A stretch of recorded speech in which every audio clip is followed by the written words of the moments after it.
ঘটেছে। আয়রা যতই নিজেকে আড়াল করে মা বাবার সামনে উপস্থাপন করে, তারা ঠিকই বুঝতে পারছে তাদের কলিজার টুকরো মেয়েটা খুশি নেই। তারাও যতটা সম্ভব মেয়েটাকে খুশি রাখার চেষ্টা করে যাচ্ছে। মাহির এসে দেখাও করে গিয়েছে। বোনটাকে এই অবস্থায় দেখে মনে হচ্ছিল কলিজা ছিঁড়ে যাচ্ছে। মাহিরের কাছে তো আয়রা তার সব কষ্ট ভাগাভাগি করে নিত, তাহলে এইটা কেমন কষ্ট যেটা মাহিরের কাছে লুকালো? মাহির তার বোনের এই হাল দেখে চোখের পানি ধরে রাখতে পারেনি। ভেতরটা যে পুড়ে যাচ্ছে তার। মায়াময় চেহারাটা কেমন ফ্যাকাশে হয়ে গিয়েছে ওর। মাহিরকে মুখে হাসি টেনে একটা কথাই বলেছিল, ঠিক আছে আমি। মাহির বেশিক্ষণ থাকতে পারিনি, কেন যেন দমটা বন্ধ হয়ে আসছিল তার, তাই বের হয়ে গিয়েছিল। নীল শাড়ি পরে দাঁড়িয়ে আছে আয়রা। আয়াস মন ভরে তার অরুকে দেখছে, কেমন আকুতির নজরে তাকিয়ে আছে অরুণারীর দিকে। আয়রার তো লজ্জায় কোথায় মিশে যেতে ইচ্ছে করছে। আয়াস তো চায় এই লজ্জাটা তার অরু পাক, তাই আরো লজ্জা দিতে এরকম বেহায়া হয়ে তাকিয়ে আছে আয়রার দিকে।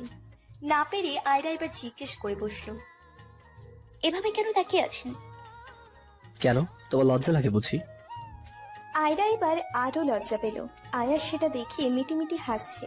কেন যেন বড্ড ভালো লাগে আয়রার এই লজ্জাময় ভিন্ন রূপটা। এই আমি যাচ্ছি। খবরদার, এক পাও নড়বে না। অনেক কষ্ট পেয়েছি তোমার অনুরানী, আর হারাতে পারবো না। না আমি যাবই যাব। বলেই আয়রা একটা ঘোলাটে ধোয়ার মতো দৌড়তে লাগলো। আয়াস এক রাশ ভয় নিয়ে আয়রাকে ডাকতে ডাকতে পেছন পেছন যেতে লাগলো। এমন একটা দুঃস্বপ্ন দেখে আয়াস ঘুম থেকে ধরপড়িয়ে উঠে বসলো। বুকে হাত দিয়ে প্রচুর ঘামাতে লাগলো। ভেতরের কষ্টটা যেন হাহাকার দিয়ে ধীরে ধীরে বাড়তে লাগলো।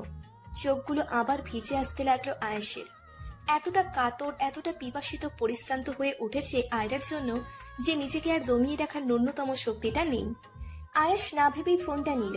সবকিছু ভুলে আয়রার ফোনে ফোন দিল। অনেকক্ষণ রিং হওয়ার পর ফোনটা কেটে গেল। আয়াস সচল চোখে ফোনের দিকে তাকিয়ে আছে আর মনে মনে ভাবছে, আয়রা কি ঘুমিয়ে গিয়েছে? আচ্ছা, চোখে ঘুম বস্তুটা ধরা দেয়। সুখেই আছে হয়তো, তবে থাক। কথাগুলো ভেবে হাতের উল্টো পিঠ দিয়ে চোখের পানি মুছে ফেলল। ওদিকে আয়রা ওয়াশরুম থেকে বের হয়ে দেখলো তার ফোনের স্ক্রিনটা চলে আছে। আয়রা বেকুল হয়ে ফোনের সামনে আসলো। ফোনটা হাতে নিয়ে দেখলো আয়াস ফোন দিয়েছিল। আয়রার চোখ জলকণায় ভারী হতে লাগলো। আয়রা ফোনের দিকে তাকিয়ে ভাবছে, ও কি আয়েশকে ফোন দিবে? কতটা কষ্ট রেখেছে ওরু তার আয়েশকে। আয়রা নাম্বারটা ডায়াল করে আবার মুছে ফেললো। নিজেকে আরেকটু শক্ত রেখে ফোনটা বিছানায় ফেলে দিয়ে বারান্দায় চলে গেল। একটা যন্ত্রণাতে আছে থাকুক, বারবার তার কাছে গিয়ে কি হবে? ফিরিয়ে আপন তো করতে পারবে না। বারান্দায় ফ্লোরে বসে নিজেকে গুটিয়ে নিল আয়রা। প্রতিটা রাতের মতো চোখের জলকে বিসর্জন দিয়ে যাচ্ছে। অসহ্য যন্ত্রণায় কাতরাতে কাতরাতে আয়রা সেখানেই ঘুমিয়ে গেল। আর একটা যন্ত্রণাদায়ক দিন সূর্যের ঘনীভূত আলো বিকিরণ দিতে দিতে শুরু হয়ে গেল। আয়রার বিধ্বস্ত চেহারাটা হৃদয়টাকে দুঃখসূচক আবেগে পরিপূর্ণ করতে এই আলোকটাই যথেষ্ট। আজ শুক্রবার বলে আয়রার বাবা আজ অফিস যায়নি। আর আয়রা তো সেই কবে থেকেই কলেজ যাওয়া বন্ধ করে দিয়েছে। মেয়েকে এত বেলা হওয়ার পর নিচে নামতে না দেখে অরিনকে জিজ্ঞেস করলো, মামনি, তোমার আয়রা আপু কোথায়? আপুকে তো রুমে দেখিনি। আয়রার বাবা খানিকটা ভয় পেয়ে গেল। বসা থেকে উঠে এক প্রকার দৌড়ে আয়রার রুমের দিকে গেল। গিয়ে দেখলো আয়রা আসলেই রুমে নেই। তড়িঘড়ি করে বারান্দায় যেতেই দেখলো মেয়েটা বারান্দায় শুয়ে আছে। আয়রার বাবা প্রচন্ড ভয় পেয়ে গেল। মেয়েটা এখানে এইভাবে পড়ে আছে কেন? মেয়েটার কিছু হয়নি তো? সাথে সাথে বসে কাঁপা কাঁপা হাতে আয়রার নাকের সামনে হাত নিল। নিঃশ্বাস চলছে। বুঝতে পেরে আয়রার বাবাও ভেতরে থাকা নিঃশ্বাসটাকে বের করে দিল। মেয়েটার দিকে কিছুক্ষণ তাকিয়ে আছে। কেমন অচেনা মনে হচ্ছে মুখটা। চোখের কোণে জলগুলো শুকিয়ে লেপটে আছে। ঘুমের মাঝে বারবার ডুকরে উঠছে আয়রা। আয়রার বাবা মেয়েটার মাথায় হাত বুলাচ্ছে। একটা স্পর্শ পেয়ে আয়রা চোখ মেলে তাকালো। খুব ধীরে ধীরে উঠে বসলো। কিরে মা, এখানে ছিলি সারা রাত? হাসি মুখে বলল, বাবা, বারান্দায় খুব ভালো বাতাস ছিল গতকাল, ভালোই লাগছিল বসে থাকতে। কখন চোখ লেগে গিয়েছে বুঝিনি। আয়রার বাবা মেয়েটার দিকে তাকিয়ে রইল। কত সহজে মেয়েটা তাদের জন্য মেনে নিচ্ছে। আয়রার বাবা কিছু বলতে যাবে তখনই আয়রা বলল, বাবা আমি ফ্রেশ হয়ে আসছি। আয়রার বাবা বসে বসে ভাবছে মেয়েটার ভালো চাইতে গিয়ে কোনো গুরুতর অন্যায় করে বসছে না তো। বিকেলের দিকে হঠাৎ করে আয়রাদের দরজায় কলিং বেল বেজে উঠল। আয়রার বাবা ভ্রু কুচকে ভাবছে এখন তো কারো আসার কথা না। দরজা খুলতেই দেখলো আয়রার বয়সী একটা ছেলে দাঁড়িয়ে আছে দরজার বাইরে। আয়রার বাবাকে দেখে একটা মিষ্টি করে হাসি দিল। ছেলেটাকে আগে কখনো দেখেনি আয়রার বাবা। আসসালামু আলাইকুম আঙ্কেল, এটা কি আয়রার বাসা? হ্যাঁ, তুমি কে? চিনলাম না তো। আমি আয়রার অনেক কাছের বন্ধু। আসলে ও কলেজে যাচ্ছিল না, তাই দেখা করতে এসেছি। এসো, ভেতরে এসো। রূপম গিয়ে ভেতরে বসলো। আশেপাশে চোখ ঘুরিয়ে দেখতে লাগলো। আয়রার মা কারো আসার শব্দ পেয়ে রুম থেকে বেরিয়ে আসলো। ছেলেটার দিকে তাকিয়ে একবার আয়রার বাবার দিকে তাকালো আয়রার মা। ও, আয়রার বন্ধু রূপম। একটু এদিকে আসুন। রূপম বাবা, বসো, আমি একটু আসছি। আয়রার বাবা উঠে রুমে গেল। কি হয়েছে আয়রার আম্মু? একটা অপরিচিত ছেলেকে ঘরে আনলেন যে, ভুলে গিয়েছেন অরিন আমাদের ঘরে আছে যে? ও তো আয়রার খুব কাছের বন্ধু, আর কাছের কেউ না হলে তো আর এমন করে ঘরে আসতো না, তাই না? কিন্তু আয়রার আম্মু, দেখো মেয়েটার মনের অবস্থা ভালো নেই। ছেলেটার সাথে একটু কথা বললে যদি ভালো হয়। আয়রার মা আর কথা বাড়ালো না। আয়রার বাবা রুম থেকে বেরিয়ে গেল। গিয়ে দেখলো রূপম ফোনে কথা বলছে। আয়রার বাবাকে দেখে বলল, পরে কথা বলবো, এখন রাখছি। আয়রার বাবা পাশে বসলো। মেয়েটার মনের অবস্থা ভালো নেই, একটু পার্সোনাল প্রবলেম আর কি। একদম চুপচাপ হয়ে গেছে। আঙ্কেল, ও কোথায় এখন? আমি কি ওর সাথে কথা বলতে পারি? ও ওর রুমে আছে, একটু দেখো বাবা, তোমার সাথে যদি মন খুলে কথা বলে। আঙ্কেল, চিন্তা করবেন না, আমি দেখছি। আয়রার বাবা রূপমকে নিয়ে আয়রার রুমে গেল। দরজায় টোকা পড়াই আয়রা দরজা খুললো। খুলে দেখলো রূপম। আয়রা একটু অবাক হলো। ইদানিং তার বাসায় মানুষের আনাগোনা বেড়ে গিয়েছে। এই তো কয়েকদিন আগে মাহির এলো। আশা তো কয়েকবারই এসেছে, সাথে পিয়াসও। পিয়াস তো অনেকবার বলেছে আমি আঙ্কেলকে বুঝিয়ে দেখি। আয়রার অসম্মতির কারণে আর জানাইনি। আজ আবার রূপম এসেছে। রূপমকে দেখে আয়রার আরেক দফা আয়াসের কথা মনে পড়ে গেল। কি রাগটাই না হয়েছিল আয়াস আয়রাকে এই রূপমের সাথে দেখে। একটা নিঃশ্বাস ফেলে বলল, রূপম, তুমি? কেন আসতে পারি না বুঝি? না, তা কখন বললাম? তাহলে ভিতরে আসতে দিচ্ছেন না যে? আয়রা হেসে বলল, ও সরি, খেয়াল করিনি। এসো, ভেতরে এসো। রূপম ভেতরে এসে দেখলো একটা বাচ্চা বসে বসে ছবি আঁকছে। আয়রা একবার রূপমের দিকে তাকালো। তাকিয়ে দেখলো অরিনের দিকে তাকিয়ে আছে। ও আমার বোন। অরিনের দিকে তাকিয়ে বলল, অরিন, নিচের ঘরে যাও। অরিন উঠে নিজের ঘরে চলে গেল। রূপম আয়রার খাটে বসলো।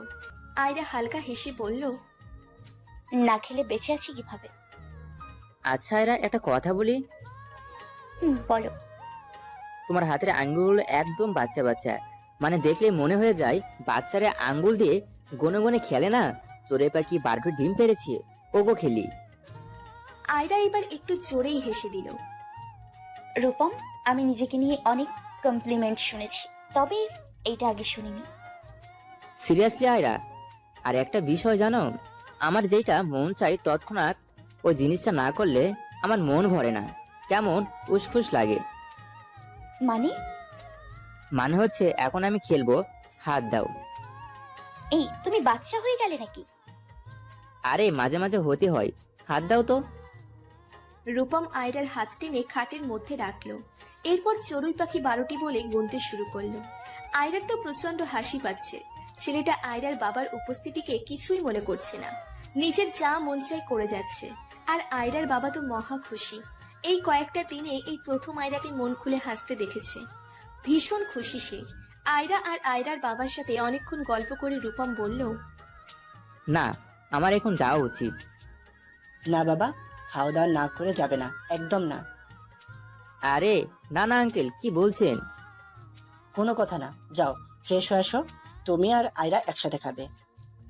রূপম বুঝতে পারলো আয়রা না খেয়ে আছে, তাই বলল, ঠিক আছে আঙ্কেল। রূপম ফ্রেশ হতে চলে গেল। আয়রা উঠে বারান্দায় গিয়ে দাঁড়ালো। আয়রার বাবাও পেছন পেছন গেল। বাবা, রূপমকে আমার রুম পর্যন্ত নিয়ে আসার আগে একবার জিজ্ঞেস করা দরকার ছিল। তুমি তো জানো আমি কাউকে অরিনকে দেখতে দেইনি। কারণটা তোমার অজানা না। আমি চাই না কোনো কারণে ওর কোনো সমস্যা হোক। কেন, রূপম কি খারাপ ছেলে? বাবা, তুমি ওর কথা বুঝতে পারছো না। আয়রা, আমায় তুমি এইটুকু বিশ্বাস করতে পারো? আয়রা আর আয়রার বাবা পেছনে তাকিয়ে দেখলো রূপম দাঁড়িয়ে আছে। দুজনেই বিস্মিত হলো। সরি, আমি ওয়াশরুম থেকে বেরিয়ে আপনাদের খুঁজতে গিয়ে বারিন্দায় চলে আসলাম। অনিচ্ছাকৃতভাবে কিছু কথা শুনে ফেলেছি, মাপ চাইছি। না না না বাবা, তেমন কিছু না। আসলে আমরা অরিনকে কারোর সামনে যেতে দেই না। কিন্তু কেন? আসলেও আমাদের মেয়ে না। আয়রার বাবা রূপমকে সব বলে দিল। আয়রা ভ্রু কুঁচকে আয়রার বাবার দিকে তাকিয়ে আছে, কারণ আয়রা চায়নি এই কথাগুলো বাইরের কাউকে বলুক। রূপম সবটা শোনার পর বলল, ও আচ্ছা, তাই বলে আমাকে জানালে আমি কি বলে দেবো কাউকে? ডোন্ট ওয়ারি আয়রা, কাউকে বলবো না আমি। ধন্যবাদ বাবা। আচ্ছা চলো নিচে যাই, আয়রার আম্মু খাবার দিয়েছে টেবিলে। আয়রা আর রূপম নিচে গেল। টেবিলে বসে খেতে খেতে রূপম বলল, আয়রা কবে কলেজ যাবে? কয়েকটা দিন পর। আয়রা, এভাবে বাসায় বসে থাকলে তোমার মন ভালো হয়ে যাবে।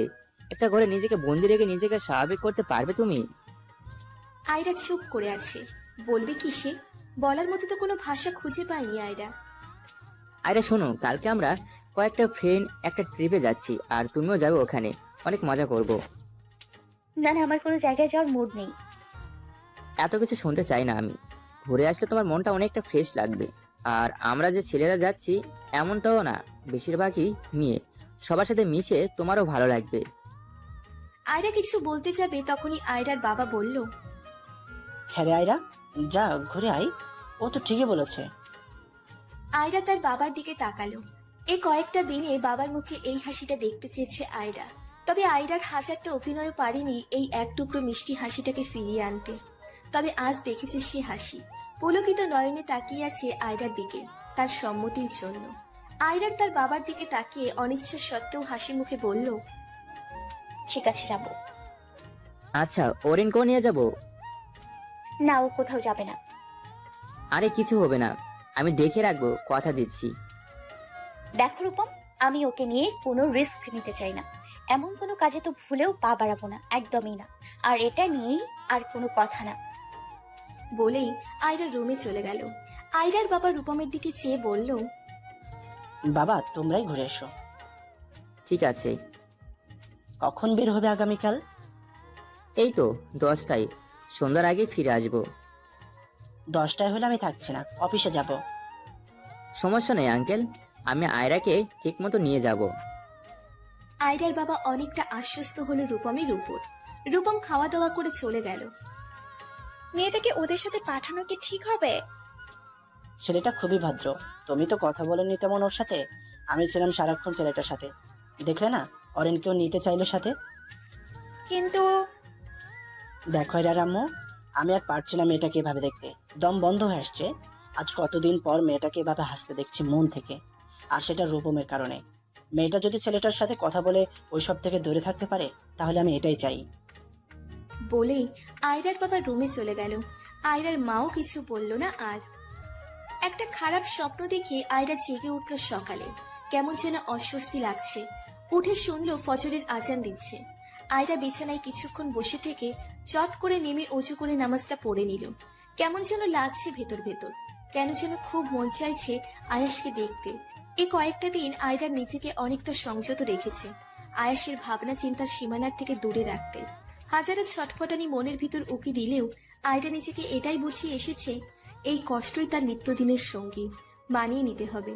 কিন্তু আজ কেন যেন নিজেকে আর ধরে রাখতে পারছে না। ভেতর থেকে কেন বারবার হাত দিয়ে যাচ্ছে একটা বার আয়েশকে দেখে নিতে।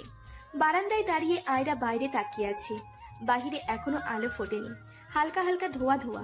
রাস্তার গাছগুলো আবছা দেখা যাচ্ছে। আয়রা দাঁড়িয়ে দাঁড়িয়ে সেই দিনগুলো মনে করছে। এই রাস্তায় তো আয়াস রাত বিরাত ছুটে আসতো তার ওরুকে এক নজর দেখার জন্য। না জানি কেমন আছে। ভাবতে ভাবতে ভেতরটা আবার ভারী হয়ে আসছে। কিছুক্ষণ পর আয়রার বাবা এসে দরজায় টোকা দিল।